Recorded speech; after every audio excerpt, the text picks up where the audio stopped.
ਵਾਹਿਗੁਰੂ ਜੀ ਕਾ ਖਾਲਸਾ ਵਾਹਿਗੁਰੂ ਜੀ ਕੀ ਫਤਿਹ।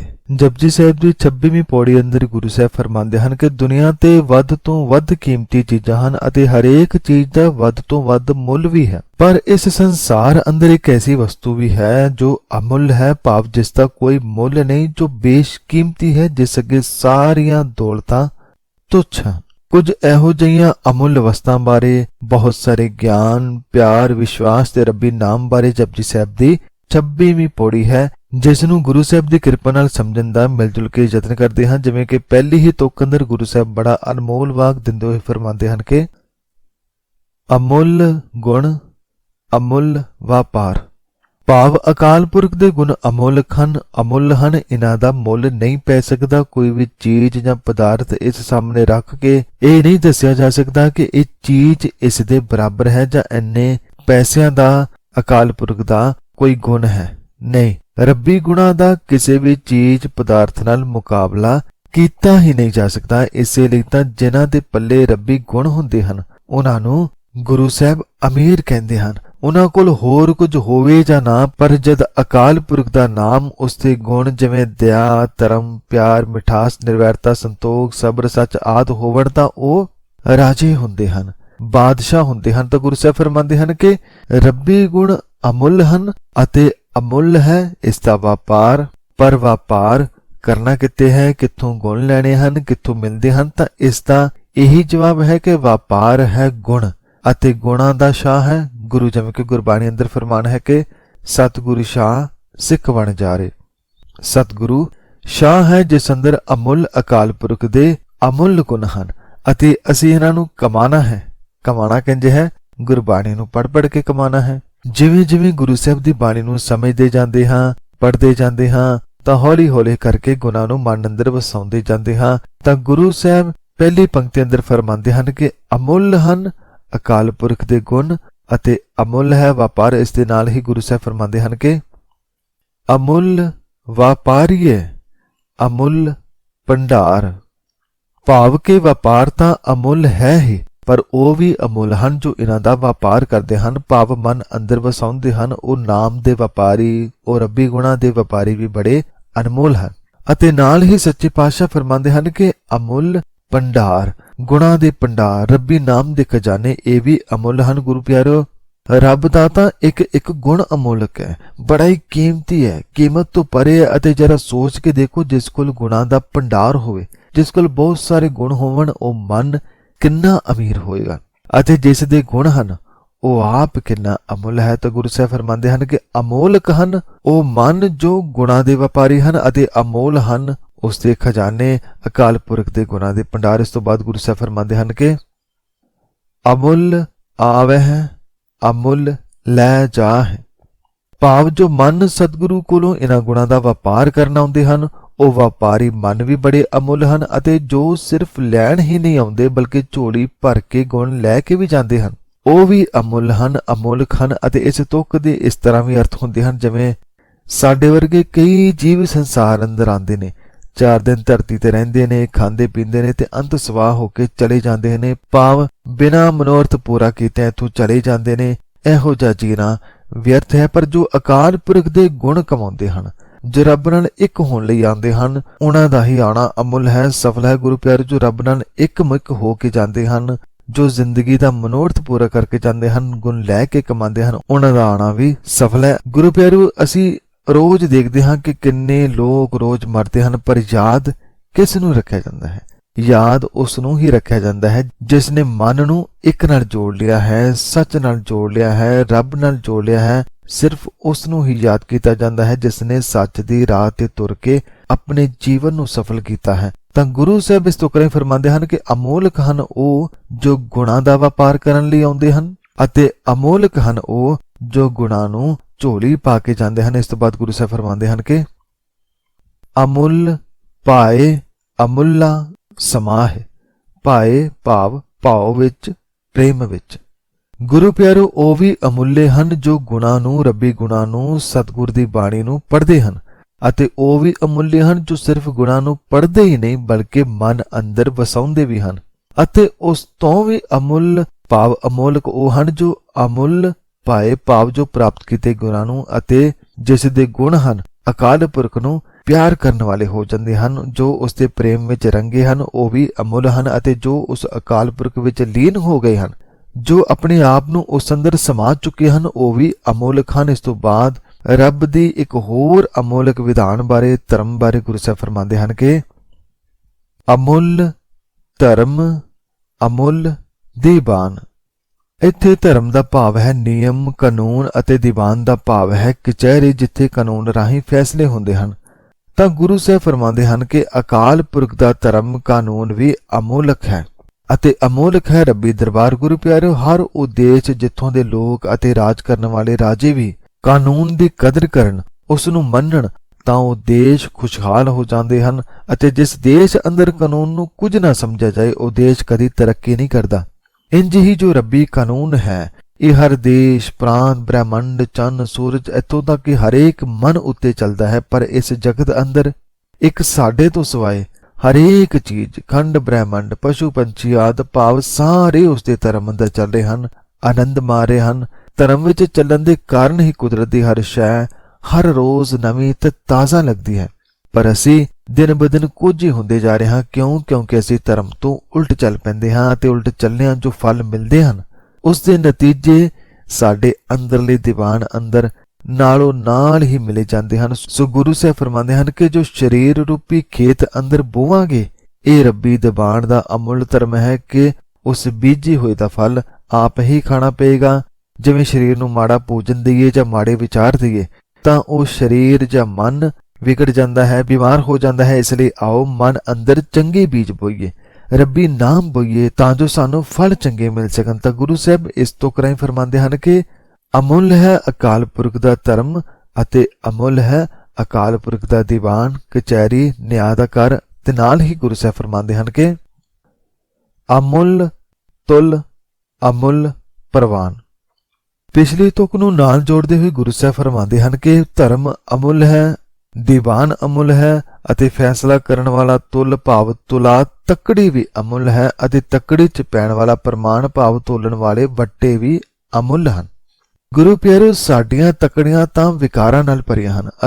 ਅਸੀਂ ਹਰ ਕਿਸੇ ਨੂੰ ਤੋਲਣ ਲੱਗਿਆਂ ਨਾਲ ਵਿਕਾਰ ਲਾ ਲੈਂਦੇ ਹਾਂ, ਜਿਸ ਕਾਰਨ ਕੋਈ ਵੱਧ ਪਿਆਰਾ ਲੱਗਦਾ ਹੈ ਤੇ ਕੋਈ ਘੱਟ, ਕੋਈ ਆਪਣਾ ਲੱਗਦਾ ਹੈ ਤੇ ਕੋਈ ਵੈਰੀ, ਕੋਈ ਉੱਚਾ ਤੇ ਕੋਈ ਨੀਵਾਂ ਆਦਿ। ਪਰ ਰੱਬੀ ਤੱਕੜੀ ਅਤੇ ਉਹਦੇ ਵੱਟੇ ਬੜੇ ਅਮੁੱਲ ਨੇ, ਉਹਨਾਂ ਨੂੰ ਕੋਈ ਮੈਲ ਨਹੀਂ। ਉਹ ਸਾਡੇ ਕੀਤੇ ਹੋਏ ਕੰਮਾਂ ਨੂੰ ਨਾਲੋਂ ਨਾਲ ਤੋਲੀ ਜਾਂਦੇ ਨੇ। ਉਹਨਾਂ ਦੇ ਤੋਲਣ ਅਤੇ ਫੈਸਲੇ ਅੰਦਰ ਕਦੇ ਉਕਾਈ ਨਹੀਂ ਆਉਂਦੀ। ਹੋ ਸਕਦਾ ਹੈ ਸਾਨੂੰ ਕਦੇ ਕਦਾਈ ਲੱਗੇ ਕਿ ਰੱਬ ਦੇ ਫੈਸਲੇ ਸਹੀ ਨਹੀਂ ਹਨ, ਪਰ ਸਮਾਂ ਲੰਘਿਆਂ ਪਤਾ ਲੱਗਦਾ ਹੈ ਕਿ ਉਸ ਦੇ ਫੈਸਲੇ ਵਿੱਚ ਕੋਈ ਭੁੱਲ ਨਹੀਂ ਸੀ। ਸਾਡੇ ਕੀਤੇ ਕਰਮ ਹੀ ਸਾਡੇ ਰਾਹ ਦਾ ਰੋੜਾ ਬਣ ਗਏ। ਜੇ ਸਾਡੇ ਰਾਹ ਦਾ ਰੋੜਾ ਨਹੀਂ ਬਣੇ, ਤਾਂ ਜੋ ਰਾਹ ਅਸੀਂ ਬਣਾਏ, ਉਸ ਰਾਹ ਤੇ ਤੁਰਿਆਂ ਹੋਰ ਕਈਆਂ ਨੂੰ ਠੇਡੇ ਲੱਗੇ। ਇਸ ਵਿਚਾਰ ਨੂੰ ਗੁਰੂ ਪਿਆਰੇ ਹੋਰ ਸਮਝਣ ਤੇ ਵਿਚਾਰਨ ਦੀ ਲੋੜ ਹੈ। ਤਾਂ ਗੁਰੂ ਸਾਹਿਬ ਫਰਮਾਉਂਦੇ ਹਨ ਕਿ ਅਮੁੱਲ ਹੈ ਧਰਮ, ਅਮੁੱਲ ਹੈ ਦੀਵਾਨ, ਅਤੇ ਅਮੁੱਲ ਹੈ ਤੁਲ ਭਾਵ ਤੱਕੜੀ, ਤੇ ਅਮੁੱਲ ਹੈ ਵੱਟਾ ਪ੍ਰਵਾਨ। ਇਸ ਤੋਂ ਅੱਗੇ ਗੁਰੂ ਸਾਹਿਬ ਕਿਰਪਾ ਕਰਦੇ ਹਨ ਕਿ ਅਮੁੱਲ ਬਖਸ਼ੀਸ ਅਮੁੱਲ ਨੀਸਾਨ। ਗੁਰੂ ਪਿਆਰੋ, ਅਸੀਂ ਪਿਛਲੀ ਪੌੜੀ ਅੰਦਰ ਬੇਅੰਤ ਬਖਸ਼ਿਸ਼ਾਂ ਬਾਰੇ ਜਾਣਿਆ ਸੀ, ਅਤੇ ਜਾਣਿਆ ਸੀ ਕਿ ਸਭ ਤੋਂ ਵੱਡੀ ਬਖਸ਼ਿਸ਼ ਕੀ ਹੈ। ਉਹ ਹੈ ਅਕਾਲ ਪੁਰਖ ਦੇ ਗੁਣ ਮਨ ਅੰਦਰ ਵਸ ਜਾਣੇ। ਇਹੀ ਸਭ ਤੋਂ ਵੱਡੀ ਬਖਸ਼ਿਸ਼ ਹੈ, ਕਰਮ ਹੈ। ਤਾਂ ਗੁਰੂ ਸਾਹਿਬ ਫਰਮਾਉਂਦੇ ਹਨ ਕਿ ਅਮੁੱਲ ਹੈ ਅਕਾਲ ਪੁਰਖ ਦੀ ਬਖਸ਼ਿਸ਼, ਅਤੇ ਅਮੁੱਲ ਹੈ ਨਿਸ਼ਾਨ। ਨਿਸ਼ਾਨ ਦਾ ਭਾਵ ਹੈ ਨਿਸ਼ਾਨ, ਚਿੰਨ੍ਹ ਜਾਂ ਕੋਈ ਨਿਸ਼ਾਨੀ। ਗੁਰੂ ਪਿਆਰੋ, ਜੇ ਇਹ ਦੇਖਣਾ ਹੋਏ ਕਿ ਜਿਸ ਉੱਤੇ ਬਖਸ਼ਿਸ਼ ਹੋਈ ਹੈ ਉਸ ਦੀ ਕੀ ਨਿਸ਼ਾਨੀ ਹੈ, ਤਾਂ ਨਿਸ਼ਾਨੀ ਹੈ ਉਸ ਦਾ ਕਿਰਦਾਰ।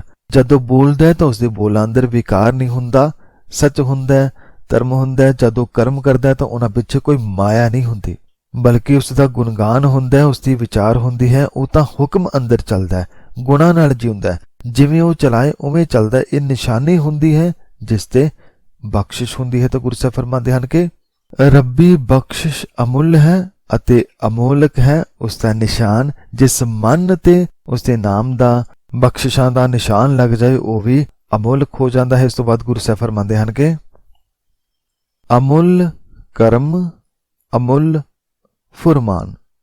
ਕਰਮ ਦਾ ਸ਼ਬਦ ਜੋੜ ਭਾਵੇਂ 3 ਅੱਖਰਾਂ ਦਾ ਹੈ, ਪਰ ਇਸ ਅੰਦਰ ਪੂਰਾ ਸੰਸਾਰ ਸਮਾਇਆ ਹੋਇਆ। ਜਿਵੇਂ ਜਪਜੀ ਸਾਹਿਬ ਦੇ ਅੰਤ ਵਿੱਚ ਜਾ ਕੇ ਜਦ 5 ਖੰਡਾਂ ਬਾਰੇ ਵਿਚਾਰ ਆਏਗੀ, ਤਾਂ ਉੱਥੇ ਸੱਚ ਖੰਡ ਤੋਂ ਪਹਿਲਾਂ ਜੋ ਖੰਡ ਆਂਦਾ ਹੈ, ਜੋ ਹਿੱਸਾ ਆਂਦਾ ਹੈ, ਉਹ ਹੈ ਕਰਮ ਖੰਡ। ਭਾਵ ਜਦ ਰੱਬ ਦਾ ਕਰਮ ਹੁੰਦਾ ਹੈ ਤਾਂ ਮਨ ਰੱਬ ਨਾਲ, ਸੱਚ ਨਾਲ ਇੱਕ ਹੋ ਪਾਉਂਦਾ ਹੈ, ਉਸ ਦਾ ਅੰਗ ਬਣ ਪਾਉਂਦਾ ਹੈ। ਤਾਂ ਗੁਰੂ ਸਾਹਿਬ ਇਸੇ ਤੋਂ ਕਰਾਈ ਫਰਮਾਉਂਦੇ ਹਨ ਕਿ ਅਮੁੱਲ ਕਰਮ, ਭਾਵ ਅਕਾਲ ਪੁਰਖ ਦਾ ਕਰਮ, ਰਹਿਮਤ ਅਮੋਲਕ ਹੈ ਅਤੇ ਅਮੋਲਕ ਹੈ ਉਸ ਦਾ ਫਰਮਾਨ, ਹੁਕਮ। ਗੁਰੂ ਪਿਆਰੋ, ਸਾਰਾ ਸੰਸਾਰ ਉਸ ਦੇ ਹੁਕਮ ਦੇ ਅੰਦਰ ਹੈ। ਇਹੋ ਜਿਹੀ ਕੋਈ ਥਾਂ ਨਹੀਂ ਜਿੱਥੇ ਉਸ ਦਾ ਹੁਕਮ ਨਹੀਂ ਹੈ। ਗੁਰੂ ਸਾਹਿਬਾਨ ਨੇ ਵੀ ਸਾਨੂੰ ਹੁਕਮ ਦੇ ਅੰਦਰ ਖੁਦ ਜੀ ਕੇ ਦਿਖਾਇਆ ਅਤੇ ਸਮਝਾਇਆ ਕਿ ਹੁਕਮ ਅੰਦਰ ਚੱਲਿਆ ਹੀ ਰੱਬ ਦੀ ਜ਼ਿੰਦਗੀ ਦੀ ਅਤੇ ਆਪਣੇ ਆਪ ਦੀ ਸੋਝੀ ਆਉਂਦੀ ਹੈ। ਇਹ ਹੁਕਮ ਬੜਾ ਹੀ ਪਿਆਰਾ ਹੈ, ਮਿੱਠਾ ਹੈ। ਤਾਂ ਗੁਰੂ ਸਾਹਿਬ ਫਰਮਾਉਂਦੇ ਹਨ ਕਿ ਅਮੁੱਲ ਹੈ ਉਸ ਦਾ ਕਰਮ ਅਤੇ ਅਮੋਲਕ ਹੈ ਉਸ ਦਾ ਫਰਮਾਨ। ਗੁਰੂ ਪਿਆਰੋ, ਕਰਮ ਵੀ ਉਸ ਤੇ ਹੀ ਹੁੰਦਾ ਹੈ ਜਿਸ ਨੂੰ ਉਸ ਦਾ ਫਰਮਾਨ ਪਿਆਰਾ ਲੱਗਣ ਲੱਗ ਜਾਏ। ਇਸ ਤੋਂ ਬਾਅਦ ਗੁਰੂ ਸਾਹਿਬ ਕਿਰਪਾ ਕਰਦੇ ਹਨ ਕਿ ਅਮੁੱਲੋ ਅਮੁੱਲ ਆਖਿਆ ਨਾ ਜਾਏ, ਆਖ ਆਖ ਰਹੇ ਲਿਵ ਲਾਏ। ਜਿਵੇਂ ਕਿ ਜਪਜੀ ਸਾਹਿਬ ਵਿੱਚ ਪਹਿਲਾਂ ਅਸੰਖ ਵਾਲੀ ਪੌੜੀਆਂ ਆਈਆਂ ਜਿੱਥੇ ਮਾਲਕ ਨੂੰ, ਉਸ ਦੀ ਕੁਦਰਤ ਨੂੰ ਅਸੰਖ ਆਖਿਆ ਅਤੇ ਅੰਤ ਵਿੱਚ ਗੁਰੂ ਸਾਹਿਬ ਨੇ ਫਰਮਾਇਆ ਕਿ ਅਸੰਖ ਅਸੰਖ ਕਿਹਾ ਵੀ ਉਸ ਦੀ ਅਸੰਖਤਾ ਦਾ ਭੇਦ ਨਹੀਂ ਪਾਇਆ ਜਾ ਸਕਦਾ। ਇੰਜ ਹੀ ਅੰਤ ਨਾ ਸਿਫਤੀ ਵਾਲੀ ਪੌੜੀ ਅੰਦਰ ਵੀ ਗੁਰੂ ਸਾਹਿਬ ਨੇ ਫਰਮਾਇਆ ਕਿ ਭਾਵੇਂ ਕਿ ਉਸ ਦੀ ਕਿਸੇ ਵੀ ਵਸਤੂ ਜਾਂ ਪਦਾਰਥ ਦਾ ਕੋਈ ਅੰਤ ਨਹੀਂ, ਪਰ ਅੰਤ ਕਿਹਾ ਵੀ ਉਸ ਦਾ ਅੰਤ ਨਹੀਂ ਪਾਇਆ ਜਾ ਸਕਦਾ। ਇਸੇ ਤਰ੍ਹਾਂ ਅਮੁੱਲ ਪੌੜੀ ਅੰਦਰ ਵੀ ਗੁਰੂ ਸਾਹਿਬ ਫਰਮਾਉਂਦੇ ਹਨ ਕਿ ਭਾਵੇਂ ਉਹ ਆਪ ਅਮੁੱਲ ਹੈ, ਅਮੁੱਲ ਹਨ ਉਸ ਦੇ ਗੁਣ, ਉਸ ਦਾ ਧਰਮ, ਦੀਵਾਨ, ਫਰਮਾਨ ਆਦਿ, ਪਰ ਅਮੁੱਲ ਕਿਹਾ ਵੀ ਉਹ ਆਪ ਕਿੰਨਾ ਅਮੁੱਲ ਹੈ, ਉਸ ਦੇ ਗੁਣ ਕਿੰਨੇ ਅਮੁੱਲ ਹਨ, ਇਸ ਦਾ ਅੰਦਾਜ਼ਾ ਨਹੀਂ ਲਾਇਆ ਜਾ ਸਕਦਾ। ਗੁਰੂ ਸਾਹਿਬ ਫਰਮਾਉਂਦੇ ਹਨ ਕਿ ਅਕਾਲ ਪੁਰਖ ਸਭ ਅੰਦਾਜ਼ਿਆਂ ਤੋਂ ਪਰੇ ਹੈ, ਉਸ ਦਾ ਕੋਈ ਅੰਦਾਜ਼ਾ ਨਹੀਂ ਲੱਗ ਸਕਦਾ। ਅਮੁੱਲ ਕਿਹਾ ਵੀ ਉਸ ਦੀ ਅਮੁੱਲਕਤਾ ਨੂੰ ਸ਼ਬਦਾਂ ਅੰਦਰ ਪੂਰਾ ਬਿਆਨ ਨਹੀਂ ਕੀਤਾ ਜਾ ਸਕਦਾ। ਭਾਵੇਂ ਕੋਈ ਮਨੁੱਖ ਧਿਆਨ ਜੋੜ ਕੇ ਅਕਾਲ ਪੁਰਖ ਦਾ ਅੰਦਾਜ਼ਾ ਲਾਈ ਜਾਵੇ, ਪਰ ਉਸ ਦੀ ਅਮੋਲਕਤਾ ਨੂੰ ਆਖ ਕੇ ਵੀ ਸਾਰੇ ਸਿਆਣੇ, ਸਾਰੇ ਗਿਆਨੀ ਅੰਤ ਨੂੰ ਹਾਰ ਜਾਂਦੇ ਹਨ, ਰਹਿ ਜਾਂਦੇ ਹਨ, ਪਰ ਉਹ ਕਿੰਨਾ ਅਮੁੱਲ ਹੈ ਇਹ ਨਹੀਂ ਜਾਣ ਪਾਉਂਦੇ। ਇਸ ਤੋਂ ਅੱਗੇ ਗੁਰੂ ਪਾਤਸ਼ਾਹ ਫਰਮਾਉਂਦੇ ਹਨ ਕਿ ਕਿਸ ਸਿਆਣੇ ਨੇ ਰੱਬ ਦੇ ਅਮੁੱਲ ਪੁਣੇ ਨੂੰ ਜਾਣਨ ਦੀ ਕੋਸ਼ਿਸ਼ ਕੀਤੀ ਹੈ। ਆਖਹਿ ਵੇਦ ਪਾਠ ਪੁਰਾਣ, ਆਖਹਿ ਪੜ੍ਹੇ ਕਰਹਿ ਵਖਿਆਨ। ਭਾਵ ਅਨੇਕਾਂ ਧਾਰਮਿਕ ਗ੍ਰੰਥ ਜਿਵੇਂ ਵੇਦ, ਪੁਰਾਣ ਆਦਿਕਾਂ ਦੇ ਪਾਠਾਂ ਰਾਹੀਂ ਪੰਡਤ ਆਖਦੇ ਹਨ, ਉਸ ਦੀਆਂ ਬਾਤਾਂ ਪਾਉਂਦੇ ਹਨ, ਗੁਣਾਂ ਦੀ ਵਿਚਾਰ ਕਰਦੇ ਹਨ, ਪਰ ਵਿਚਾਰਾਂ ਕਰਕੇ ਵੀ ਉਸ ਦਾ ਅਮੁੱਲ ਪੁਣਾ ਨਹੀਂ ਲੱਭਿਆ ਜਾ ਸਕਦਾ। ਇਸ ਤੋਂ ਇਲਾਵਾ ਆਖਿਆ ਪੜ੍ਹੇ, ਭਾਵ ਪੜ੍ਹੇ ਲਿਖੇ ਵਿਦਵਾਨ ਵੀ, ਵਿਆਕਰਣ ਸਮਝਣ ਵਾਲੇ ਵੀ ਰੱਬੀ ਗੁਣਾਂ ਦਾ ਵਰਣਨ ਕਰਦੇ ਹਨ, ਹਰੇਕ ਬੋਲੀ ਅੰਦਰ ਉਸ ਦੀ ਸਿਫਤ ਕਰਦੇ ਹਨ, ਪਰ ਸਭ ਕਰਕੇ ਵੀ ਉਹ ਕਿੰਨਾ ਅਮੁੱਲ ਹੈ ਇਸ ਦਾ ਅੰਦਾਜ਼ਾ ਨਹੀਂ ਲਾ ਸਕੇ। ਇਸ ਦੇ ਨਾਲ ਹੀ ਗੁਰੂ ਸਾਹਿਬ ਫਰਮਾਉਂਦੇ ਹਨ ਕਿ ਆਖਹਿ ਬਰਮੇ, ਆਖਹਿ ਇੰਦ, ਆਖਹਿ ਗੋਪੀ ਤੈ ਗੋਵਿੰਦ। ਆਖਹਿ ਭਾਵ ਆਖ ਰਹੇ ਹਨ, ਹੋਰ ਕੌਣ ਰੱਬੀ ਨਾਮ ਨੂੰ ਆਖ ਰਹੇ ਹਨ। ਆਖਹਿ ਬਰਮੇ ਭਾਵ ਇੱਕ ਨਹੀਂ ਬੇਅੰਤ ਹੀ ਬ੍ਰਹਮੇ ਅਤੇ ਅਣਗਿਣਤ ਹੀ ਇੰਦਰ, ਅਣਗਿਣਤ ਹੀ ਗੋਪੀਆਂ ਅਤੇ ਅਣਗਿਣਤ ਹੀ ਕ੍ਰਿਸ਼ਨ ਵੀ ਰੱਬ ਦਾ ਗੁਣਗਾਨ ਆਖ ਰਹੇ ਹਨ, ਉਸ ਦੀ ਸਿਫਤ ਸਲਾਹ ਕਰ ਰਹੇ ਹਨ, ਉਸ ਦੇ ਅਮਲ ਗੁਣਾਂ ਨੂੰ ਵਿਚਾਰ ਰਹੇ ਹਨ, ਭਗਤੀ ਕਰ ਰਹੇ ਹਨ, ਪਰ ਕੋਈ ਵੀ ਇਹ ਜਾਣ ਨਹੀਂ ਸਕਿਆ ਕਿ ਉਹ ਕਿੰਨਾ ਅਮੁੱਲ ਹੈ। ਗੁਰੂ ਪਿਆਰੋ, ਕੋਈ ਦੱਸੇ ਵੀ ਤਾਂ ਕਿਵੇਂ ਦੱਸੇ, ਕਿਉਂਕਿ ਉਸ ਦੇ ਬਰਾਬਰ ਦਾ ਕੋਈ ਹੋਵੇ ਫੇਰ ਕੋਈ ਦੱਸੇ ਕਿ ਉਹ ਅਕਾਲ ਪੁਰਖ ਇੰਨਾ ਅਮੁੱਲ ਹੈ, ਪਰ ਉਸ ਵਰਗਾ ਤਾਂ ਹੋਰ ਕੋਈ ਹੈ ਹੀ ਨਹੀਂ, ਉਸ ਵਰਗਾ ਤਾਂ ਸਿਰਫ ਉਹ ਆਪ ਹੀ ਹੈ। ਇਸ ਲਈ ਉਸ ਦੇ ਅੰਤ ਨੂੰ ਜਾਂ ਉਸ ਦੇ ਅਮੁੱਲਪੁਣੇ ਨੂੰ ਜਾਣਿਆ ਨਹੀਂ ਜਾ ਸਕਦਾ। ਤਾਂ ਇਸ ਤੋਂ ਬਾਅਦ ਹੋਰ ਕੌਣ ਹਨ ਜੋ ਉਸ ਦੇ ਗੁਣਾਂ ਨੂੰ ਆਖ ਰਹੇ ਹਨ, ਵਿਚਾਰ ਰਹੇ ਹਨ। ਗੁਰੂ ਸਾਹਿਬ ਫਰਮਾਉਂਦੇ ਹਨ ਕਿ ਆਖਹਿ ਈਸਰ, ਆਖਹਿ ਸਿੱਧ, ਆਖਹਿ ਕੀਤੇ ਬੁੱਧ। ਅਨੇਕਾਂ ਹੀ ਈਸਰ ਭਾਵ ਸ਼ਿਵ ਅਤੇ ਅਣਗਿਣਤ ਹੀ ਸਿੱਧ ਜੋਗੀ ਵੀ ਰੱਬ ਦੇ ਅਮੋਲਕ ਗੁਣਾਂ ਦਾ ਵਰਣਨ ਕਰਦੇ ਹਨ। ਇਸ ਤੋਂ ਇਲਾਵਾ ਅਕਾਲ ਪੁਰਖ ਦੇ ਪੈਦਾ ਕੀਤੇ ਹੋਏ ਬੇਅੰਤ ਬੁੱਧ ਭਾਵ ਮਹਾਤਮਾ ਬੁੱਧ ਵੀ ਉਸ ਦੀ ਵਡਿਆਈ ਆਖਦੇ ਹਨ, ਉਸ ਦੇ ਗੁਣਾਂ ਦੀ ਬਾਤ ਪਾਉਂਦੇ ਹਨ ਕਿ ਉਹ ਕਿੰਨਾ ਅਮੁੱਲ ਹੈ, ਉਸ ਦੀਆਂ ਦਾਤਾਂ ਕਿੰਨੀਆਂ ਅਮੁੱਲਕ ਹਨ, ਉਹਨਾਂ ਬਾਰੇ ਵਿਚਾਰਾਂ ਕਰਦੇ ਹਨ, ਪਰ ਉਹ ਕਿੰਨਾ ਅਮੁੱਲ ਹੈ ਇਸ ਦਾ ਅੰਤ ਕੋਈ ਜਾਣ ਨਹੀਂ ਪਾਇਆ। ਇਸ ਦੇ ਨਾਲ ਹੀ ਗੁਰੂ ਸਾਹਿਬ ਕਿਰਪਾ ਕਰਦੇ ਹਨ ਕਿ ਆਖਹਿ ਦਾਨਵ, ਆਖਹਿ ਦੇਵ, ਆਖਹਿ ਸੁਰ ਨਰ ਮੁਨਜਨ ਸੇਵ। ਇੰਨਾ ਹੀ ਨਹੀਂ, ਆਖਹਿ ਦਾਨਵ ਭਾਵ ਬੁਰੇ ਵਿਚਾਰਾਂ ਵਾਲੇ ਦਾਨਵ ਮਨ ਵੀ ਜੋ ਕਦੇ ਰੱਬ ਨੂੰ ਯਾਦ ਨਹੀਂ ਕਰਦੇ, ਉਹ ਵੀ ਇੱਕ ਦਿਨ ਥੱਕ ਹਾਰ ਕੇ ਰੱਬ ਦੇ ਗੁਣ ਯਾਦ ਕਰਦੇ ਹਨ, ਉਸ ਦੀ ਵਿਚਾਰ ਕਰਦੇ ਹਨ। ਅਤੇ ਦੇਵ ਭਾਵ ਜਿਸ ਅੰਦਰ ਰੱਬੀ ਗੁਣ ਹਨ ਉਹ ਵੀ ਅਕਾਲ ਪੁਰਖ ਦੇ ਅਮੁੱਲ ਗੁਣਾਂ ਨੂੰ ਆਖਦੇ ਹਨ। ਇਸ ਤੋਂ ਇਲਾਵਾ ਆਖਿਆ ਹੈ ਸੁਰ ਨਰ ਭਾਵ ਦੇਵਤਿਆਂ ਦੇ ਸੁਭਾਅ ਵਾਲੇ ਨਰ ਮਨੁੱਖ ਅਤੇ ਮੁਨ ਜਨ ਭਾਵ ਮੁਨੀ ਲੋਕ ਮੁਨੀਸ਼ਵਰ ਲੋਕ ਅਤੇ ਸੇਵ ਭਾਵ ਸੇਵਕ ਜਨ ਆਦਿ ਅਨੇਕਾਂ ਹੀ ਤਰ੍ਹਾਂ ਦੇ ਭਗਤ ਆਦਿ ਰੱਬ ਦਾ ਗੁਣਗਾਨ ਕਰ ਰਹੇ ਹਨ, ਰੱਬ ਰੱਬ ਕਰ ਰਹੇ ਹਨ, ਪਰ ਰੱਬ ਰੱਬ ਕੀਤਿਆਂ ਵੀ ਉਸ ਦਾ ਅੰਤ ਨਹੀਂ ਪਾ ਸਕੇ। ਨਾ ਉਹ ਕਿੰਨਾ ਅਮੁੱਲ ਹੈ ਇਹ ਦੱਸ ਸਕੇ। ਇੰਨਾ ਹੀ ਨਹੀਂ, ਗੁਰੂ ਸਾਹਿਬ ਅੱਗੇ ਫਰਮਾਉਂਦੇ ਹਨ ਕਿ ਕੇਤੇ ਆਖੈ ਹੈ ਆਖਣ ਪਾਹੈ, ਕੇਤੇ ਕਹਿ ਉਠ ਉਠ ਜਾ। ਭਾਵ ਉਕਤ ਮਿਸਾਲਾਂ ਤੋਂ ਇਲਾਵਾ ਰੱਬੀ ਗੁਣਾਂ ਬਾਰੇ ਕੇਤੇ ਆਖੇ ਭਾਵ ਕਿੰਨੇ ਹੋਰ ਜੀਵ ਆਖਦੇ ਹਨ ਤੇ ਆਖ ਰਹੇ ਹਨ। ਇਸ ਤੋਂ ਇਲਾਵਾ ਆਖਣ ਪਾਹੇ ਭਾਵ ਕਿੰਨੇ ਹੋਰ ਆਖਣ ਦਾ ਯਤਨ ਕਰਦੇ ਹਨ ਅਤੇ ਕੇਤੇ ਕਹਿ ਉੱਠ ਉੱਠ ਜਾਏ ਭਾਵ ਕਿੰਨੇ ਹੋਰ ਆਖ ਕੇ ਉੱਠੀ ਚਲੇ ਜਾ ਰਹੇ ਹਨ, ਸੰਸਾਰ ਤੋਂ ਚਲੇ ਜਾਂਦੇ ਹਨ। ਭਾਵ ਕਿੰਨੇ ਰੱਬ ਦੇ ਗੁਣਾਂ ਨੂੰ ਗਾ ਕੇ ਚਲੇ ਗਏ ਅਤੇ ਕਿੰਨੇ ਅੱਜ ਗਾ ਰਹੇ ਹਨ ਅਤੇ ਆਉਣ ਵਾਲੇ ਸਮੇਂ ਵਿੱਚ ਵੀ ਕਿੰਨੇ ਹੋਰ ਅਮੁੱਲ ਗੁਣਾਂ ਦੀ ਵਿਚਾਰ ਕਰਨਗੇ, ਪਰ ਕੋਈ ਵੀ ਉਸ ਦਾ ਅੰਤ ਨਾ ਜਾਣ ਪਾਏਗਾ, ਕੋਈ ਉਸ ਦੀ ਅਮੁੱਲਕਤਾ ਨੂੰ ਨਾ ਜਾਣ ਪਾਏਗਾ। ਕਿਉਂਕਿ ਅਸੀਂ ਸਮੁੰਦਰ ਦੀ ਇੱਕ ਬੂੰਦ ਵਰਗੇ ਹਾਂ ਅਤੇ ਉਹ ਇੱਕ ਵੱਡਾ ਬ੍ਰਹਮੰਡੀ ਸਮੁੰਦਰ ਹੈ। ਇੰਨਾ ਹੀ ਨਹੀਂ, ਇੱਕ ਹੋਰ ਬੜਾ ਪਿਆਰਾ ਵਿਚਾਰ ਗੁਰੂ ਸਾਹਿਬ ਨਾਲ ਹੀ ਫਰਮਾਉਂਦੇ ਹਨ ਕਿ ਏਤੇ ਕੀਤੇ ਹੋਰ ਕਰੇਹ ਤਾਂ ਆਖ ਨਾ ਸਕੈ ਕੇਈ ਕੇ।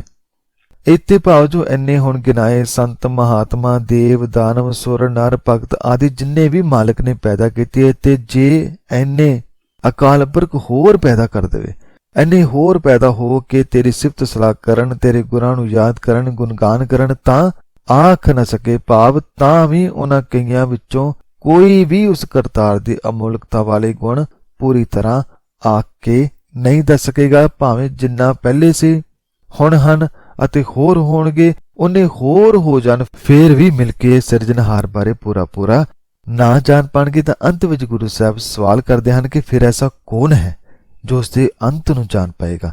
ਇਸ ਸਵਾਲ ਦੇ ਜਵਾਬ ਵਿੱਚ ਗੁਰੂ ਸਾਹਿਬ ਫਰਮਾਉਂਦੇ ਹਨ ਕਿ ਜੇਵੜ ਭਾਵੈ ਤੇਵੜ ਹੋਏ, ਨਾਨਕ ਜਾਣੈ ਸਾਚਾ ਸੋਏ। ਭਾਵ ਉਸ ਦੇ ਗੁਣਾਂ ਨੂੰ ਅਸੀਂ ਪੂਰਾ ਨਹੀਂ ਜਾਣ ਸਕਦੇ ਕਿਉਂਕਿ ਸਾਡੀ ਛਾਲ ਬਹੁਤ ਛੋਟੀ ਹੈ, ਧਰਤੀ ਦੇ ਲਾਗੇ ਤਾਗੇ ਦੇ ਗ੍ਰਹਿ ਤੱਕ ਹੈ, ਪਰ ਉਹ ਉੱਥੇ ਵੀ ਹੈ ਜਿੱਥੇ ਸਾਡੀ ਅੱਖ ਨਹੀਂ ਜਾਂਦੀ, ਜਿੱਥੇ ਸਾਡੀ ਸੋਚ ਨਹੀਂ ਜਾਂਦੀ। ਇਸ ਲਈ ਉਹ ਕਿੰਨਾ ਵੱਡਾ ਹੈ, ਕਿੰਨਾ ਅਮੁੱਲਕ ਹੈ, ਇਹ ਸਿਰਫ ਇੱਕੋ ਹੀ ਜਾਣਦਾ ਹੈ, ਉਹ ਹੈ ਉਹ ਆਪ। ਉਹ ਆਪ ਹੀ ਜਾਣਦਾ ਹੈ ਕਿ ਉਹ ਕਿੰਨਾ ਵੱਡਾ ਹੈ, ਕਿੰਨਾ ਅਮੁੱਲ ਹੈ। ਇਸ ਬਾਰੇ ਹੋਰ ਕੋਈ ਨਹੀਂ ਜਾਣ ਸਕਦਾ। ਗੁਰੂ ਸਾਹਿਬ ਇਹਨਾਂ ਤੁਕਾਂ ਰਾਹੀਂ ਫਰਮਾਉਂਦੇ ਹਨ ਕਿ ਹੇ ਨਾਨਕ, ਨਿਰੰਕਾਰ ਜਿੰਨਾ ਚਾਹੁੰਦਾ ਹੈ ਉਨਾ ਹੀ ਵੱਡਾ ਹੋ ਜਾਂਦਾ ਹੈ। ਜੇ ਅਸੀਂ ਇੱਕ ਸਿਰੇ ਨੂੰ ਲੱਭੀਏ ਤਾਂ ਉਸਦੇ 1000 ਸਿਰੇ ਹੋਰ ਬਾਕੀ ਰਹਿ ਜਾਂਦੇ ਹਨ। ਉਹ ਆਪਣੇ ਆਪ ਨੂੰ, ਆਪਣੀ ਕੁਦਰਤ ਨੂੰ ਕਈ ਗੁਣਾ ਵਧਾ ਲੈਂਦਾ ਹੈ। ਭਾਵੇਂ ਇਸ ਕੁਦਰਤ ਨੂੰ ਪਸਾਰਦਾ ਹੀ ਜਾ ਰਿਹਾ ਹੈ ਜਿਸ ਦਾ ਕੋਈ ਅੰਤ ਨਹੀਂ ਅਤੇ ਨਾ ਹੀ ਅੰਤ ਹੈ ਉਸ ਮਾਲਕ ਦਾ ਜਿਸ ਨੇ ਇਹ ਸਭ ਬਣਾਇਆ। ਇਸ ਲਈ ਹੈ ਨਾਨਕ, ਉਹ ਕਿੰਨਾ ਵੱਡਾ ਹੈ, ਕਿੰਨਾ ਮਹਾਨ ਹੈ, ਕਿੰਨਾ ਅਮੁੱਲ ਹੈ, ਇਹ ਸਿਰਫ ਉਹ ਸੱਚਾ ਮਾਲਕ ਆਪ ਹੀ ਜਾਣਦਾ ਹੈ, ਹੋਰ ਕੋਈ ਇਸ ਬਾਰੇ ਨਹੀਂ ਜਾਣ ਸਕਦਾ। ਤਾਂ ਇਹ ਸੀ ਉੱਪਰਲੇ ਸਵਾਲ ਦਾ ਜਵਾਬ। ਅਤੇ ਨਾਲ ਹੀ ਗੁਰੂ ਸਾਹਿਬ ਇੱਕ ਗੱਲ ਹੋਰ ਸਾਫ਼ ਕਰਦੇ ਹਨ ਕਿ ਜੇ ਕੋਈ ਕਹੇ ਕਿ ਮੈਂ ਜਾਣਦਾ ਹਾਂ ਕਿ ਉਹ ਕਿੰਨਾ ਵੱਡਾ ਹੈ, ਮਹਾਨ ਹੈ, ਤਾਂ ਉਸ ਬਾਰੇ ਗੁਰੂ ਸਾਹਿਬ ਫਰਮਾਉਂਦੇ ਹਨ ਕਿ ਜੇ ਕੋ ਆਖੈ ਬੋਲ ਵਿਗਾੜ ਤਾਂ ਲਿਖੀਐ ਸਿਰ ਗਾਵਾਰਾ ਗਾਵਾਰ। ਭਾਵ ਜੇ ਕੋਈ ਬੋਲ ਵਿਗਾੜ ਭਾਵ ਕੋਈ ਬੜਬੋਲਾ ਇਹ ਆਖੇ ਕਿ ਮੈਂ ਜਾਣਦਾ ਹਾਂ ਕਿ ਉਹ ਕਿੰਨਾ ਵੱਡਾ ਹੈ, ਮੈਂ ਜਾਣਦਾ ਹਾਂ ਕਿ ਉਹ ਕਿੰਨਾ ਅਮੁੱਲ ਹੈ, ਮੈਨੂੰ ਉਸ ਦੀ ਕੀਮਤ ਪਤਾ ਹੈ, ਤਾਂ ਉਸ ਬਾਰੇ ਗੁਰੂ ਸਾਹਿਬ ਫਰਮਾਉਂਦੇ ਹਨ ਕਿ ਉਸ ਦਾ ਨਾਮ ਮੂਰਖਾਂ ਸਿਰ ਮੂਰਖ ਵਾਲੀ ਸੂਚੀ ਵਿੱਚ ਸ਼੍ਰੋਮਣੀ ਮੂਰਖ ਲਿਖਿਆ ਜਾਂਦਾ ਹੈ। ਗਵਾਰਾਂ ਸਿਰ ਗਵਾਰ ਲਿਖਿਆ ਜਾਂਦਾ ਹੈ, ਜੋ ਆਪਣੇ ਆਪ ਨੂੰ ਬੜਾ ਚਤਰ ਕਹਿੰਦਾ ਹੈ, ਜੋ ਕਹਿੰਦਾ ਹੈ ਕਿ ਮੈਂ ਅਕਾਲ ਪੁਰਖ ਦਾ ਅੰਤ ਜਾਣ ਲਿਆ ਹੈ, ਉਸ ਦਾ ਅਮੁੱਲ ਜਾਣ ਲਿਆ ਹੈ, ਉਸ ਦੀ ਕੀਮਤ ਜਾਣ ਲਈ ਹੈ, ਉਸ ਨੂੰ ਗੁਰੂ ਸਾਹਿਬ ਮੂਰਖ ਆਖ ਰਹੇ ਹਨ, ਗਵਾਰਾ ਸਿਰ ਗਵਾਰ ਆਖ ਰਹੇ ਹਨ। ਤਾਂ ਇਹ ਸੀ 26ਵੀਂ ਪੌੜੀ ਜਿਸ ਅੰਦਰ ਗੁਰੂ ਸਾਹਿਬ ਨੇ ਬੜਾ ਹੀ ਸੋਹਣਾ ਸਮਝਾਇਆ ਕਿ ਅਕਾਲ ਪੁਰਖ ਬੜਾ ਅਮੁੱਲ ਹੈ, ਅਮੋਲਕ ਹੈ ਅਤੇ ਅਮੁੱਲ ਹੈ। ਉਸ ਦੀ ਬਣਾਈ ਕੁਦਰਤ, ਉਸ ਦੇ ਗੁਣ, ਉਸ ਦੇ ਨਿਯਮ, ਉਸ ਦਾ ਕਰਮ ਆਦਿ ਅਤੇ ਜੋ ਮਨ ਅਕਾਲ ਪੁਰਖ ਨਾਲ ਜੁੜ ਜਾਂਦਾ ਹੈ ਉਹ ਵੀ ਅਮੋਲਕ ਹੋ ਜਾਂਦਾ ਹੈ। ਇਸ ਦੇ ਨਾਲ ਹੀ ਫਰਮਾਇਆ ਕਿ ਭਾਵੇਂ ਕੋਈ ਕਿੰਨਾ ਵੀ ਅਮੋਲਕ ਹੋ ਜਾਏ, ਪਰ ਜਿਸ ਦੇ ਗੁਣਾਂ ਨੂੰ ਗਾ ਕੇ ਉਹ ਅਮੁੱਲਾ ਬਣਿਆ ਹੈ, ਉਸ ਦੀ ਅਮੋਲਕਤਾ ਦੇ ਅੰਤ ਨੂੰ ਉਹ ਕਦੇ ਨਹੀਂ ਜਾਣ ਪਾਉਂਦਾ। ਇਸ ਲਈ ਇਹ ਨਾ ਸੋਚੀਏ ਕਿ ਇਹ ਸਾਰਾ ਸਮੁੰਦਰ ਮੇਰੇ ਅੰਦਰ ਆ ਜਾਵੇ, ਮੈਂ ਸਮੁੰਦਰ ਦੀ ਇੱਕ ਇੱਕ ਬੂੰਦ ਨੂੰ ਆਪਣੇ ਅੰਦਰ ਸਮਾ ਲਵਾਂ, ਉਸ ਦਾ ਅੰਤ ਪਾ ਲਵਾਂ। ਇੰਜ ਕਦੇ ਨਹੀਂ ਹੋ ਸਕਦਾ, ਕਿਉਂਕਿ ਸਾਡੀ ਇੰਨੀ ਸਮਰੱਥਾ ਨਹੀਂ। ਗੁਰੂ ਪਿਆਰੋ, ਇੰਜ ਕਦੇ ਹੋ ਵੀ ਨਹੀਂ ਸਕਦਾ, ਕਿਉਂਕਿ ਅਸੀਂ ਸਮੁੰਦਰ ਤਾਂ ਕੀ, ਉਸ ਦੀ ਨਿੱਕੀ ਜਿਹੀ ਨਦੀ ਦੇ ਬਰਾਬਰ ਵੀ ਨਹੀਂ ਹੈ। ਇਸ ਲਈ ਸਮੁੰਦਰ ਦਾ ਅੰਤ ਪਾਉਣ ਦੀ ਕੋਸ਼ਿਸ਼ ਨਾ ਕਰੀਏ, ਬਲਕਿ ਸਮੁੰਦਰ ਅੰਦਰ ਆਪਣੇ ਆਪ ਨੂੰ ਪਾ ਕੇ ਆਪਣਾ ਆਪ ਮਿਟਾ ਲਈਏ, ਉਸ ਅੰਦਰ ਖੁਦ ਨੂੰ ਸਮਰਪਿਤ ਕਰ ਦਈਏ, ਉਸ ਵਿੱਚ ਲੀਨ ਹੋ ਜਾਈਏ, ਅਤੇ ਇੱਕ ਹੋਣਾ ਹੀ ਸਾਡੀ ਮੰਜ਼ਿਲ ਹੈ। ਤਾਂ ਗੁਰੂ ਪਿਆਰਿਓ, ਅਕਾਲ ਪੁਰਖ ਦੀ ਬੁੱਕਲ ਅੰਦਰ ਸਮਾ ਕੇ ਇੱਕ ਤਾਂ ਹੋਇਆ ਜਾ ਸਕਦਾ ਹੈ, ਪਰ ਉਸ ਦੀ ਬੁੱਕਲ ਕਿੰਨੀ ਵੱਡੀ ਹੈ ਇਹ ਨਹੀਂ ਜਾਣਿਆ ਜਾ ਸਕਦਾ, ਕਿਉਂਕਿ ਉਸ ਦੇ ਕਲਾਵੇ ਵਿੱਚ ਸਾਰਾ ਜਗਤ ਆ ਜਾਂਦਾ ਹੈ। ਇਸ ਲਈ ਇਹ ਨਹੀਂ ਜਾਣਿਆ ਜਾ ਸਕਦਾ ਕਿ ਉਹ ਕਿੰਨਾ ਮਹਾਨ ਹੈ, ਕਿੰਨਾ ਵੱਡਾ ਹੈ, ਉਸ ਦੇ ਗੁਣਾਂ ਦਾ ਮੁੱਲ ਕੀ ਹੈ। ਉਸ ਦੀ ਕੀਮਤ ਨੂੰ ਨਾ ਜਾਣੀਏ, ਬਲਕਿ ਕੀਮਤੀ ਗੁਣਾਂ ਨੂੰ ਜਾਣੀਏ, ਉਹ ਗੁਣ ਜੋ ਅਮੁੱਲ ਹਨ। ਤਾਂ ਆਓ ਗੁਰੂ ਪਿਆਰੋ, ਸਤਿਗੁਰ ਦੀ ਬਾਣੀ ਰਾਹੀਂ ਅਸੀਂ ਵੀ ਅਮੋਲਕ ਬਣੀਏ, ਉਸ ਦੇ ਗੁਣਾਂ ਨੂੰ ਮਨ ਅੰਦਰ ਵਸਾਈਏ, ਐਸੇ ਅਮੋਲਕ ਬਣੀਏ ਜਿਸ ਨੂੰ ਕਦੇ ਕੋਈ ਖਰੀਦ ਨਾ ਸਕੇ, ਐਸੇ ਸੱਚੇ ਸੁੱਚੇ ਕਿਰਦਾਰਾਂ ਵਾਲੇ ਬਣੀਏ। ਧੰਨਵਾਦ। ਅੰਤ ਵਿੱਚ ਇਸ ਪੂਰੇ ਵਿਚਾਰ ਲਈ ਸਤਿਗੁਰੂ ਸ੍ਰੀ ਗੁਰੂ ਗ੍ਰੰਥ ਸਾਹਿਬ ਜੀ ਦਾ ਬਹੁਤ ਬਹੁਤ ਧੰਨਵਾਦ ਹੈ। ਹੋਈਆਂ ਭੁੱਲਾਂ ਚੁੱਕਾਂ ਦੀ ਮੈਂ ਖਿਮਾ ਮੰਗਦਾ ਹਾਂ ਅਤੇ ਆਪ ਸੰਗਤ ਦਾ ਵੀ ਇਸ ਵਿਚਾਰ ਨੂੰ ਸੁਣਨ ਲਈ ਧੰਨਵਾਦ ਕਰਦਾ ਹਾਂ। ਵਾਹਿਗੁਰੂ ਜੀ ਕਾ ਖਾਲਸਾ, ਵਾਹਿਗੁਰੂ ਜੀ ਕੀ ਫਤਿਹ।